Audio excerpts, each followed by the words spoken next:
बिहार में आज किसान आंदोलन को लाठियों से रौंदा गया है। बिहार में पटना में लाठीचार्ज हुआ है किसान आंदोलन पर। बिहार के विधायक हमारे साथ हैं, सुदय यादव, जो किसान बैकग्राउंड से, इनके पिता किसान नेता थे, ये खुद विधानसभा में पहुंचे हैं। विधायक जी, क्या देखा आप? गाजीपुर पटना से आए हैं किसान आंदोलन देखने, क्या देखें? देख लीजिए, हमारे मन में जब से यहाँ दिल्ली के अगल बगल जितने भी border, Ghazipur border, Singhu border पर हम लोग तो चूँकि आप ही लोग के चैनलों पर देख करके, और हमारे मन में भी ये हो रहा था कि उस ऐतिहासिक क्षण का हम अपने आंखों से गवाह बने, देखें। और आज हम यहाँ आए हैं। इतना विभत्स हालत है, क्योंकि यह देश किसानों का देश है। 80% आबादी गाँव में बसता है, और मैं स्वयं एक किसान बाप का बेटा रहा हूँ। और हम अपने पिता के निधन के बाद चुनाव जीत के आए हैं यहाँ, और लगातार जो इस देश के किसानों के फटेहाली है, उदासी है, इनके चेहरे पर जो उदासी है, इसको देख करके हम कुंठित हैं। हम अपने आप को रोक नहीं सके, और आज बिहार से चल के यहाँ इन लोगों के बीच में शामिल हुए हैं, इनको दुख के समझ के, दर्द को समझ के। और जो गूंगी बहरी सरकार है, वह लगातार किसानों के आंदोलन को तरह तरह बात कह के कि यह पाकिस्तान से समर्थन ले रहे हैं, चीन से समर्थन ले रहे हैं, इनको विपक्ष के द्वारा। तो क्या विपक्ष का लोग यहाँ रहने का अधिकार नहीं है? उन लोगों को यहाँ का किसान का बेटा नहीं है, किसान का परिवार नहीं है वह? हम सरकार के मुखिया से यह जानना चाहते हैं कि आखिर कब तक इन लोगों को इनके चेहरे पे जो उदासी थी, कब तक इनके चेहरे पे जो उदासी है, फटेहाली है, इसका कब ध्यान इन देश के मुखिया का ध्यान इन लोगों के ऊपर जाएगा? और जहाँ जहाँ बीजेपी शासित राज्य है, आपके बिहार में भी बीजेपी गठबंधन की सरकार है, वहाँ तो लाठीचार्ज हुआ है। नहीं, वही नहीं, ये जहाँ इनकी जहाँ दृष्टि है, आप तो देख रहे हैं कि ज़बरदस्ती इनकी सरकार बनती है। जीतता कौन है, फिर उसको हराया किस तरह से जाता है, शासन और सत्ता में कैसे जाता है, इसके बाद फिर लाठी चलवा करके और ब्यूरोक्रेसी के को घुसा करके और उसको जिता करके, जीता हुआ उम्मीदवार को हराया जाता है, फिर शासन सत्ता में स्थापित होकर के और जनतंत्र को रौंदा जा रहा है। जिस तरह ये सरेआम लोग देख रहे हैं। लेकिन हम मीडिया के साथी भी आज गजब रूप ले रहे हैं। लोकतंत्र के चौथे स्तंभ है, कहाँ है? हम सुन रहे थे आपकी बात को कि कहाँ है वो मीडिया के साथी लोग जो इनके चेहरे पे जो उदासी है उसको नहीं दिखा रहे हैं। इस देश के प्रधानमंत्री को, इस देश के तानाशाह लोगों को काहे नहीं दिखा रहे हैं?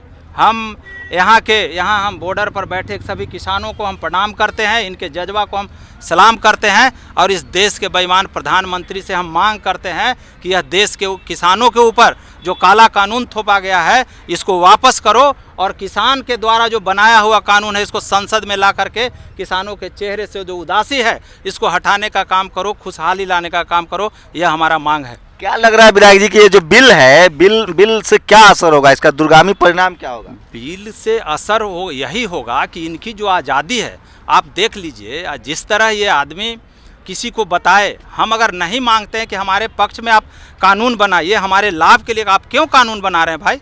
आप कानून अगर बनाना ही है हमारे लाभ के लिए, तो हमसे बात करिए, यहाँ के किसानों से आके बैठ के बात करिए कि भाई हम इस तरह का कानून बना रहे हैं, आपको अच्छा होगा, आपको लाभ मिलेगा कि नहीं मिलेगा। जब ये लोग कह रहे हैं कि हमको लाभ नहीं मिलने वाला है, फिर आप कानून क्यों बना रहे हैं? आप कानून बना रहे हैं अडानी के लिए, अंबानी के लिए, बिना बताए आप इतना बड़ा बड़ा वेयर हाउस बनवा रहे हैं। और जो आज़ादी थी इन लोगों को, जो जमाखोरी रोकने का जो कानून बना हुआ था पहले से, उसको आप हटा दिए। तो ये सब सारा सवाल है। ये जितना भी आप कानून ला रहे हैं, ये किसान इस देश के और फटेहाल होंगे। लेकिन सरकार कह रही है कि लोग मालामाल हो जाएंगे। इन लोगों को पहले तो कह रही कि किसान ही नहीं है, कांग्रेस के एजेंट हैं, फिर कह रहे हैं कि लोग मालामाल हो जाएंगे। अच्छा, एक बात बता दीजिए, अगर यही किसान लोग अगर भाजपा के झंडा लेके बैठे होते तो ये लोग माने तकलीफ नहीं होती उनको, हैं? ये तो किसान के झंडा लेके बैठे हुए हैं, ये तो इनकी आज़ादी है भाई।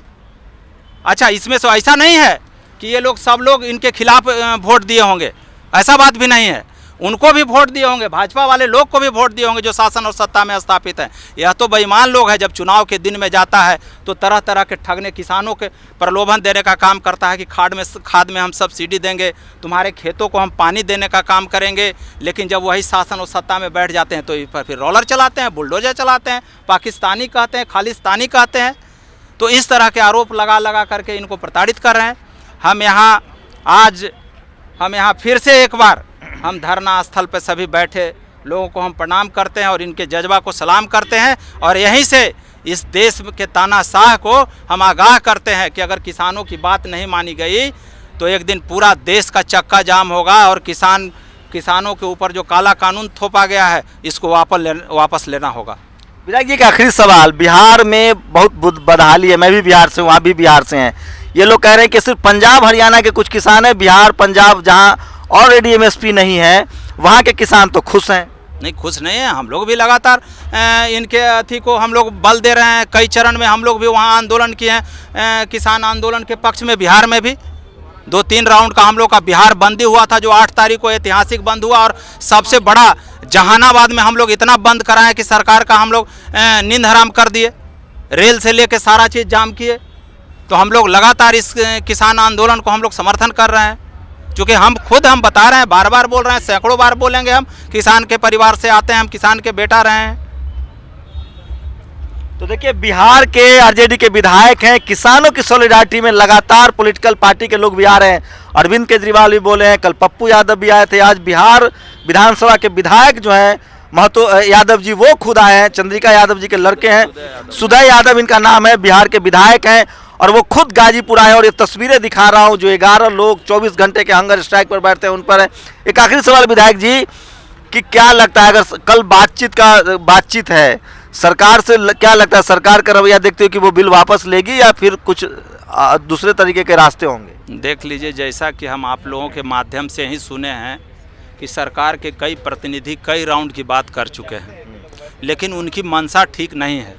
वह सिर्फ ठगने वाली इन लोगों से बात कर रहे हैं। किसानों का सीधा मांग है कि आप जो 3 कृषि कानून लाए हैं उसको वापस करिए और कोई बात करने की ज़रूरत नहीं है, हम लोग स्ट्राइक समाप्त करेंगे। और हम वही बोल रहे हैं कि ये तो आर पार की लड़ाई है भाई। आप जो कानून आप पार्लियामेंट में लाए हैं बिना बताए हुए किसी को, और उसमें भी ऐसा कानून देश में पहला बार आया है संसदीय इतिहास में, जो राज्यसभा में पहले आया है। यह देश के लिए दुर्भाग्य है और संवैधानिक व्यवस्था के लिए दुर्भाग्य है। हाँ, तो वो पहले पार्लियामेंट में होना चाहिए, इसके बाद राज्यसभा में, पहले लोकसभा में आना चाहिए बिल को, इसके बाद राज्यसभा में जाना चाहिए। लेकिन इन्होंने राज्यसभा में ले आया, इसके बाद फिर लोकसभा में ले आया। तो हम सीधे कहते हैं कि ठगने वाली कोई बात नहीं। आप सीधा जो कानून आप संसद में पास किए हैं आप उसको वापस करिए। किसान स्वतः अपना अनशन समाप्त करेंगे, क्योंकि यह इनके जीवन मरण का सवाल है।